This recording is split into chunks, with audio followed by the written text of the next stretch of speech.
Welcome, friends. Welcome to today's session. As you all know, we are doing reading for the book A New Earth Create a Better Life by Eckhart Tolle. And this book is a very outstanding book where it is all related about the consciousness. And today I'm going to do the reading from page 52, Feeling the Inner Body. Although body identification is one of the main basic forms of ego, the good news is that it is also the one that you can most easily go beyond. This is done not by trying to convince yourself that you are not your body, but by shifting your attention from the external form of your body and from thoughts about your body beautiful, ugly, strong, weak, too fat, too thin, to the feeling of aliveness inside it. No matter what your body's appearance is on the outer level, beyond the outer form, it is an intensively alive energy field. If you are not familiar with inner body awareness, close your eyes for a moment and find out if there is inside your hands, if there is life inside your hands. Close your eyes and find out if there is life inside your hands. Don't ask your mind. It will say, I can't feel anything. Probably it will also say, give me something more interesting to think about. So instead of asking your mind, go to the hands directly. By this I mean become aware of the subtle feelings of aliveness inside them. It is there. You just have to go there with your attention to notice it. You may get a slight tingling sensation at first, then a feeling of energy or aliveness. If you hold your attention in your hands for a while, the sense of aliveness will intensify. Some people won't even have to close their eyes. They will be able to feel their inner hands at the same time as they read this. Then go to your feet. Keep your attention there for a minute or so and begin to feel your hands and feet at the same time. Then incorporate other parts of the body, legs, arms, abdominal, chest, and so on, into that feeling until you are aware of the inner body as a global sense of aliveness. What I call the inner body isn't really the body anymore, but life energy, the bridge between form and formlessness. Make it a habit to feel the inner body as often as you can. After a while, you won't need to close your eyes anymore to feel it. For example, see if you can feel the inner body whenever you listen to someone. It almost seems like a paradox. When you are in touch with the inner body, you are not identified with your body anymore, nor are you identified with your mind. There is to say, you are no longer identified with form, but moving away from form identification towards formlessness, which we may also call being. It is your essence identity. Body awareness not only anchors you in the present moment, it is a doorway out of the prison that is the ego. It also strengthens the immune system and the body's ability to heal itself. Forgetfulness of being. Ego is always identification with form, seeking yourself, and thereby losing yourself in some form. Forms are not just material objects and physical bodies, more fundamental than the external forms. Things and bodies are the thought forms that continuously arise in the field of consciousness. They are energy formations, finer and less dense than physical matter, but they are forms nonetheless. What you may be aware of as a voice in your head that never stops speaking in the stream of incessant and compulsive thinking. When every thought absorbs your attention completely, when you are so identified with the voice in your head that accompany is that you lose yourself in every thought and in very and very and every emotion. Then you are totally identified with form and therefore in the grip of ego. Ego is a conglomeration of reoccurring thought forms and conditioned mental emotional patterns that are invested with a sense of I. A sense of self ego arises when your sense of beingness of I am, which is formless consciousness, gets mixed up with form. This is the meaning of identification. This is forgetfulness of being. The primary error, the illusion of absolute separateness that runs reality into a nightmare. From Descartes' error to Sartre's insight.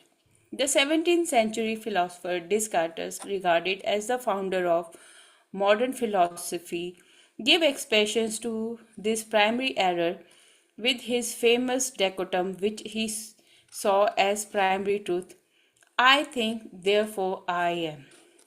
This was the answer he found to the question: is there anything I can know with absolute certainty?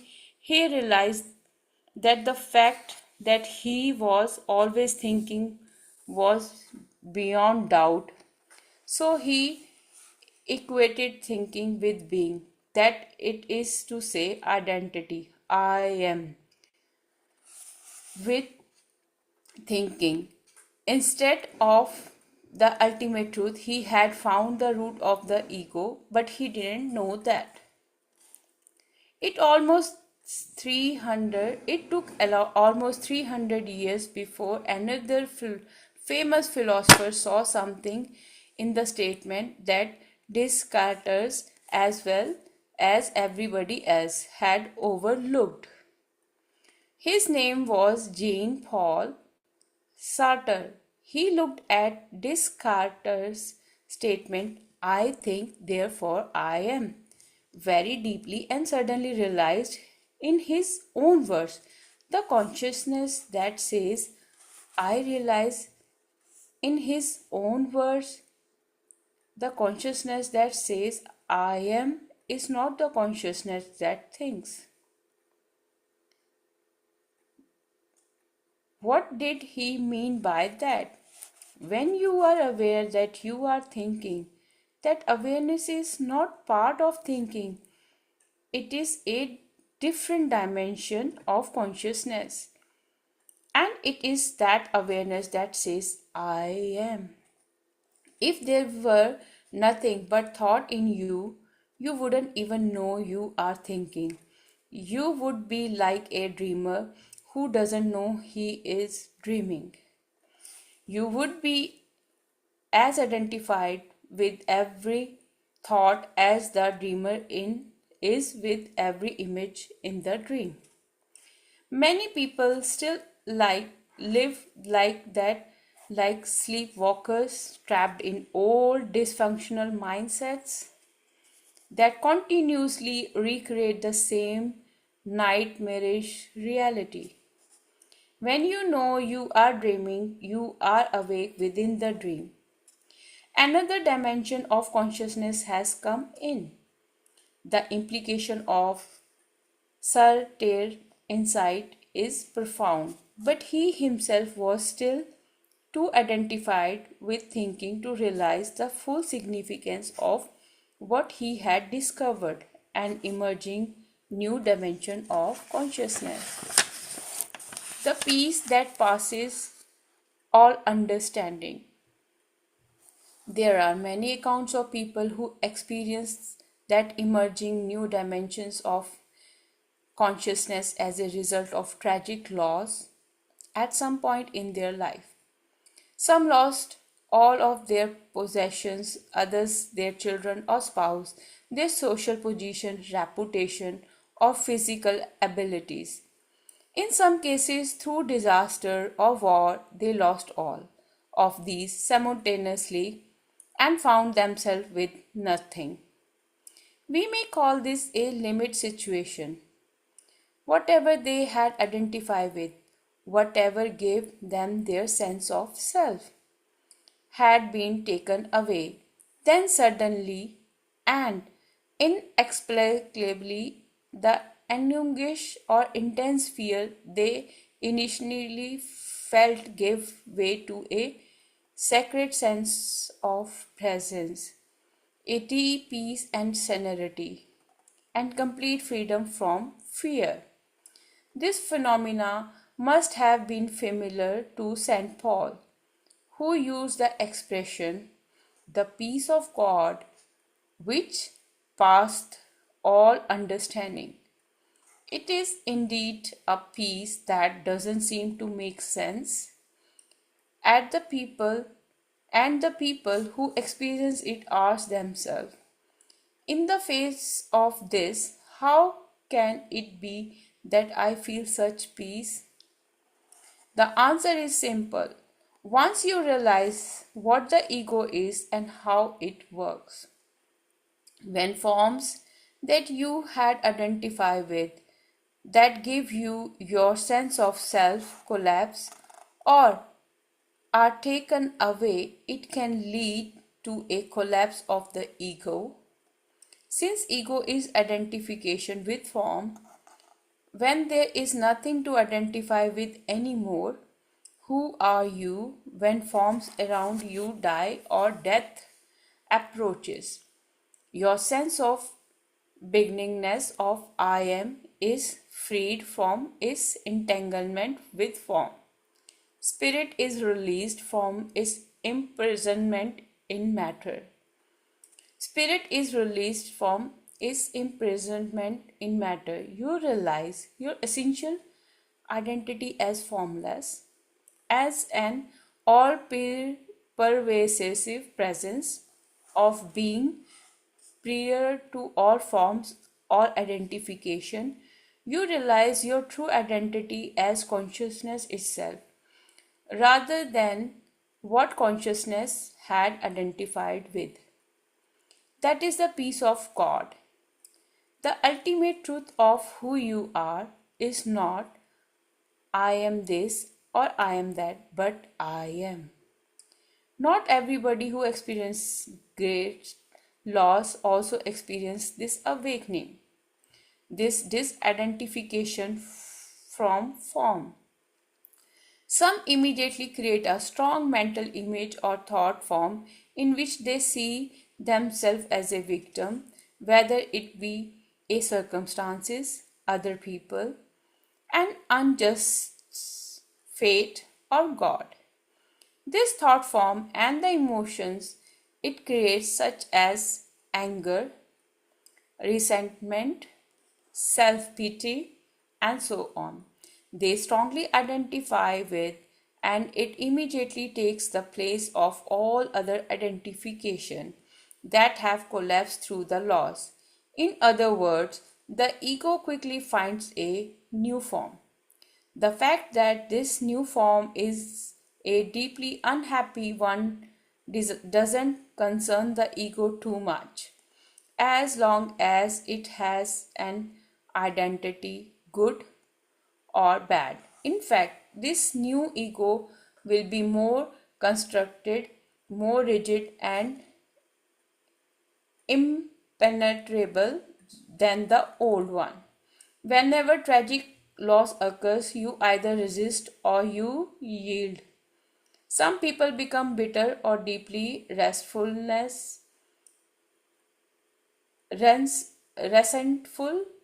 Others become compassionate, wise, and loving.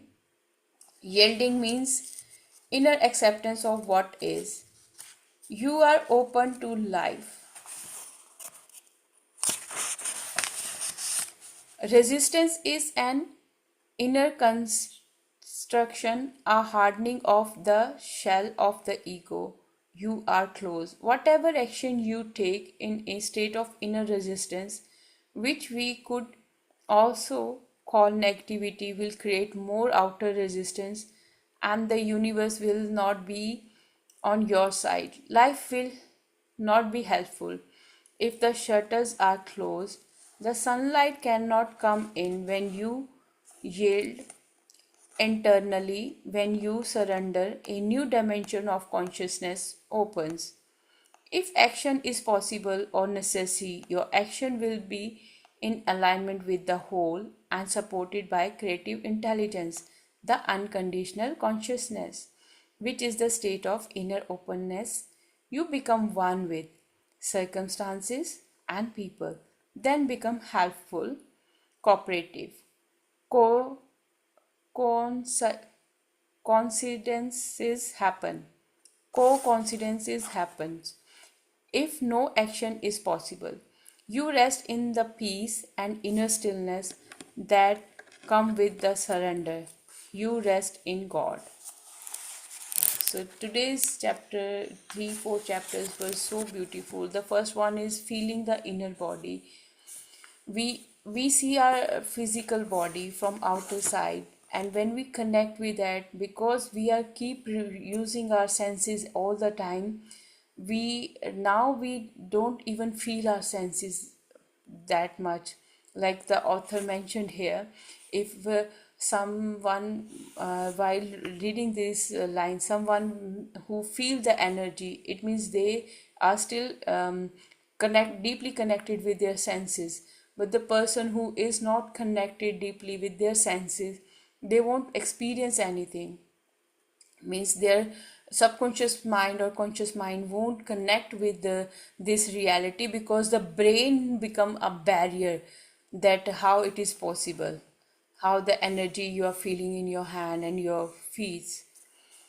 And also he said that when you are seeing yourself as a consciousness, you are not feeling ashamed about your physical form, the way you are looking, you're fat, you're slim, you're not body consciousness, because you are just going with the accepting the thing. Consciousness is where I'm going into that nothingness, that I'm not feeling any kind of uh, disagreement with the things that uh, this body is this body appearance matters. It doesn't matter. And the next one is forgetfulness of being. And here he mentioned very beautifully about the ego, that how there are different forms of ego, where sometimes people holding possessions, so many things, right? They are expressing those things without their own awareness, that it is also a kind of ego consciousness. And the next one is about the two philosophers different idea about the same statement, where Descartes' thought was that I think therefore I am.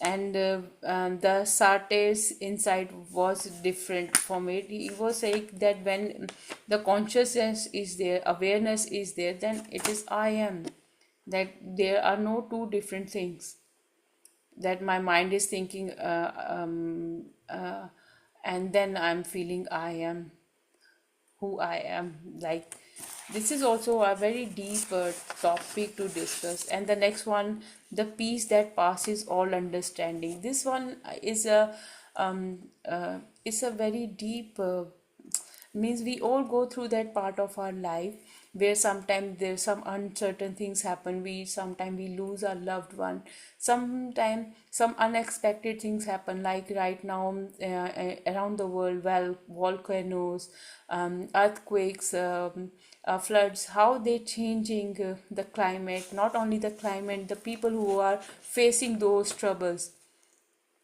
slowly. First time when something happen, uh, it's shocking for us, but when this thing happen again and again, you accept it, you accept it. And some people go with the means some people in that situation they behave completely like blaming other for that situation, like saying this is because of some experiments or something, anything they means they basically they put an idea, they attach an idea with that thought that this thing happened because of this. And also on the same time they won't accept the reality, they live in the fear, because now once something happen and they are not accepting it mentally, and they are means in that zone. So many times we saw that sometimes something tragic happened, someone passed away, or these type of things, people are completely lost.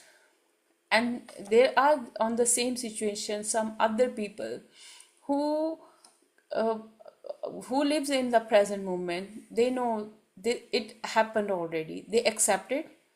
And once they accept it, they become fearless, because now they understand that nothing is permanent, nothing is like even our, we don't have the guarantee about our next breath, right?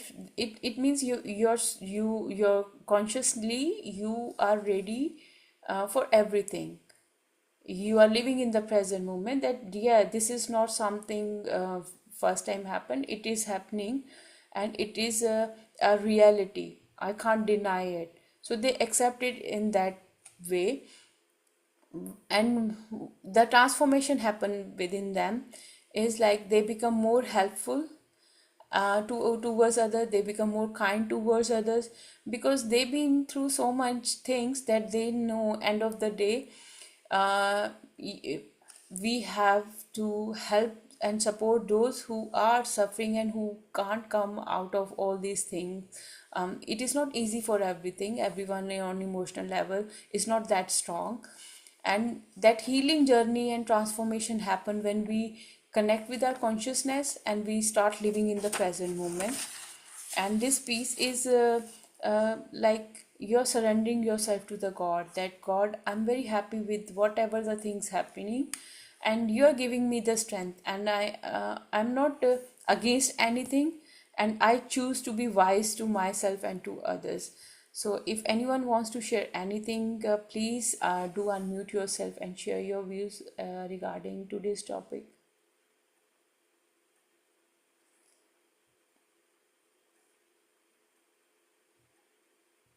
Anything which touched your soul, that yes, or you want to share any experience where something like this happened, and how that tragic event gives you the strength to change your perspective.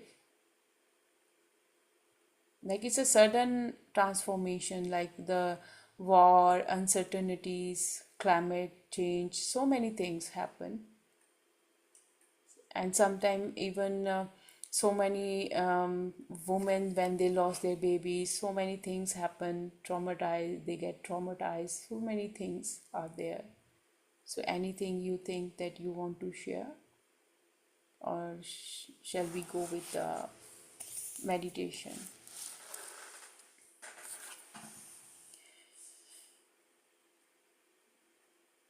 Okay, cross your legs, clasp your fingers into fingers, and gently close your eyes.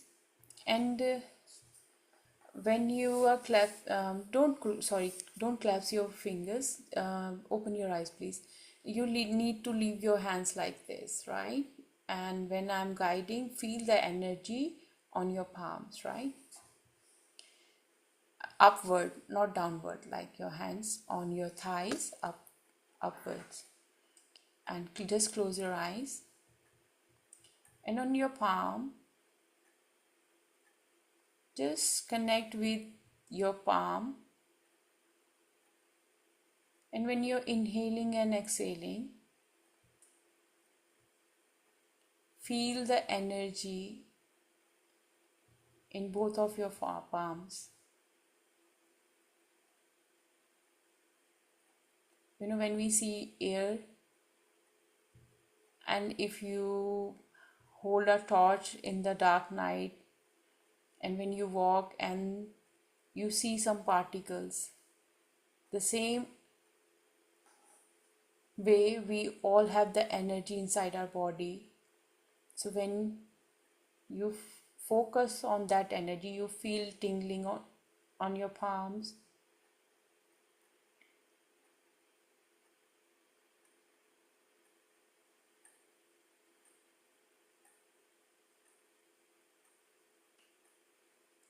Just be relaxed, breathe, and focus continuously on your palm. You will feel the energy.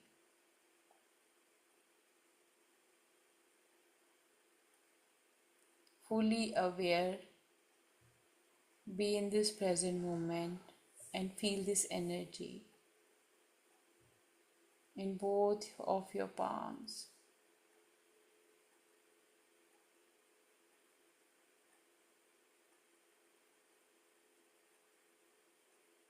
And slowly, how this energy is expanding, and automatically your fingers start little bit moving.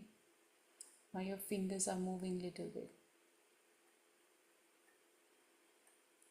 like you're holding two balls, invisible balls, in both of your hands. Feel the weight of invisible ball in both of your hands.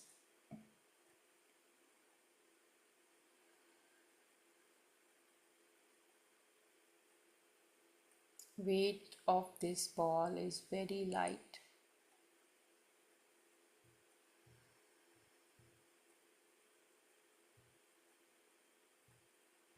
Now bring your attention towards the center of your head where we have our crown chakra. Now feel the another ball on the top of your crown chakra. Very light in weight. You are holding two balls in your hand, one on the top of your head. Now connect all these energies. Create a triangle. And feel that from your hand the energy is going upwards towards your head, and from your head it is going down again towards your palm, and from your left palm the energy transforming towards your right palm, from right palm going upwards towards your crown chakra where this ball is.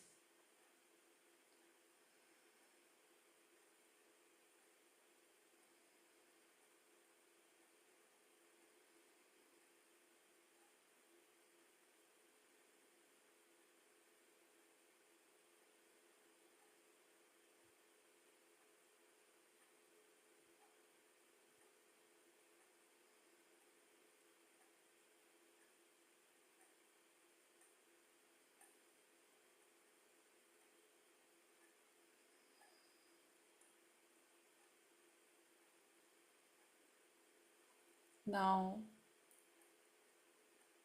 feel two balls on the both sides of your feet, upper side of your feet. Like when we are playing football, you're holding the ball on your feet, same position. Feel that energy also. And connect all these energies together.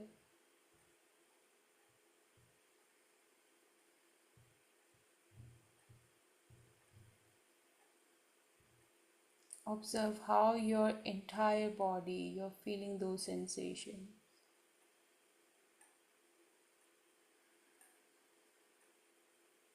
Head to toe.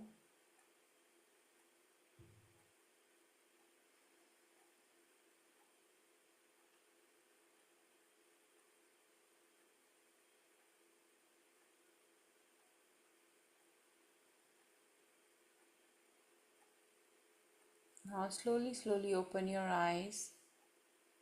And now with open eyes, feel the same sensation that you're still holding balls on top of your head in your both hands and your both feet with open eyes.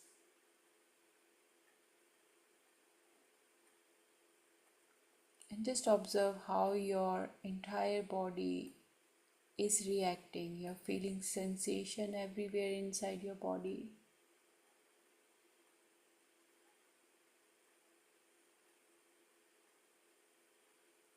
Now come out of this meditation. Thank you very much. Deep, deep gratitude for joining today's session. Whenever you are sitting, just feel your senses. Practice it on daily basis and you will feel that the flow of energy. You will feel that everything, when we read unified book, whatever Babaji is saying, we already experienced it. But all these books we are reading, giving us the same message to connect with our own energy, to connect with our consciousness for better result and just to change our thought pattern and everything. So deep, deep gratitude and thank you very much for being a part of this session. Sorry I took a long time and we'll meet tomorrow, same time. Thank you, Meena ji. Thank you. Thank you, Vani ji. Thank you so much. Love and light to all of you. Thank you so much. When your heart is open, heart center is open, when you unify with Mother Earth, you feel that love, peace, and harmony within you. Thank you, Nagendra ji, for your message. And we experience this peace through unified course and how Babaji opened that side within us that everything is a universal truth. And today's book, last topic, peace, it is all about accepting that universal truth. So how wonderful it is. So deep, deep gratitude. Thank you.